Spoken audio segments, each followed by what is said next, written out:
बिस्मिल्लाहिर्रहमानिर्रहीम। आबादगार साथियों, हिन वक्त असां शाहपुर चाकर जे उत्तर तरफ़ दे कुबा, जिते मीरनि जा कुबा मशहूरु जेको आहे सो तारीख़ी माग मकान आहे, उनजे भर में हाजी सरवरिंद जो हीअ जेको अवेस फार्म में ॿियो हिसो आहे, उन में मौजूदु आहियूं। हिते 300-400 एकड़ कणिक लॻी बीठी आहे। ऐं हिते जेको असांजे अचण जो मक़सदु हुयो त मौजो त रुॻो ईअं न थिए जो ॾखण सिंध ॾे या ॾखण तरफ़ जेके एरिया आहिनि असांजा, उन्हनि में रती अची वियो आहे, पर रती हिते बि जेको आहे सो कणिक में मौजूदु आहे ऐं मुख़्तलिफ़ जिन्सुनि में, ख़ासि करे TD1 में हिन वक़्तु असां मौजूदु आहियूं। हाजी साहिबु, असांजो आबादगार अञा ताणी सम्झे कोन थो त रती आहे छा, उहा रती जा निशानियूं या कहिड़ियूं हूंदियूं आहिनि, उहे तव्हां ॿुधायो। अस्सलाम वालेकुम आबादगार दोस्तो, पहिरियां त तव्हां पंहिंजे फसल जो विज़िट कयो। रती जिते किथे अची वई आहे हुनखे स्प्रे कयो, जिते न आहे उते बि कयो बहितर आहे, जिते अची विया तॾहिं बि उनखे कयो बहितर आहे। रती जी निशानी हीअ आहे, हीअ ॻाढ़ो जेकॾहिं पन्नो हूंदो हुनखे तव्हां हथ हणंदो या अछे कपिड़े ते हणंदो, बाक़ाइदा उहो निशान थी वेंदो। ॻाढ़ो निशान या अछे कपिड़े ते आहिनि त उहो पक सम्झींदो रती आहे। यानी हेठि वांगुरु बाक़ाइदे पाउडर लहे थो। बिल्कुलु आहे, हिन जो पाउडर लहे थो, हथ ते बि लॻी थो वेंदो, जे सफ़ेद कपिड़ो हुजे या हुन कपिड़े ते बि निशान थी वेंदा। अच्छा, जिते रती लॻे थी पोइ हीअं संग नंढा थियो वञनि, हीअ जीअं आहिनि। बिल्कुलु आहे, संग बि नंढा थियो वञनि। ऐं कणिक उहा जेका आहे न, एवरेज सम्झ डेली हिन जो मण वेंदो हलियो।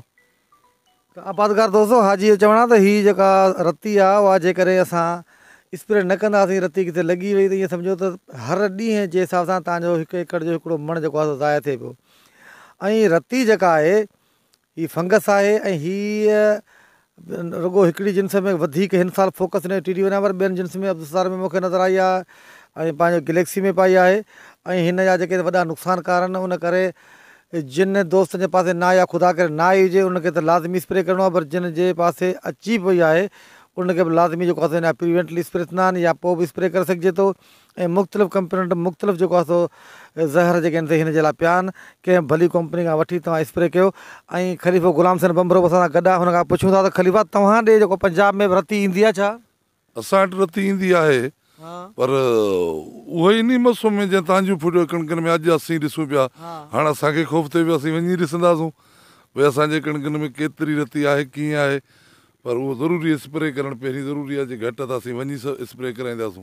हा, त हीअ दोस्तो जेको रती आहे, या तक़रीबन 80 ॾींहं खां पोइ जेका कणिक क्रास कंदी उनखे थींदी आहे, पहिरीं नंढियुनि कणिकुनि में कोन हूंदी आहे कचिन में। ऐं ॿियो त जेका ह्यूमिडिटी मौसम आहे, जंहिंमें घिम वधीक हुजे, माक वधीक पवे, झुड़ जेको आहे सो ख़तम ई न थिए, अहिड़े मौसमनि में जेको आहे रती पवंदी आहे। ऐं हीअ वॾो फूड एंड सिक्योरिटी प्रॉब्लम थी सघे थो।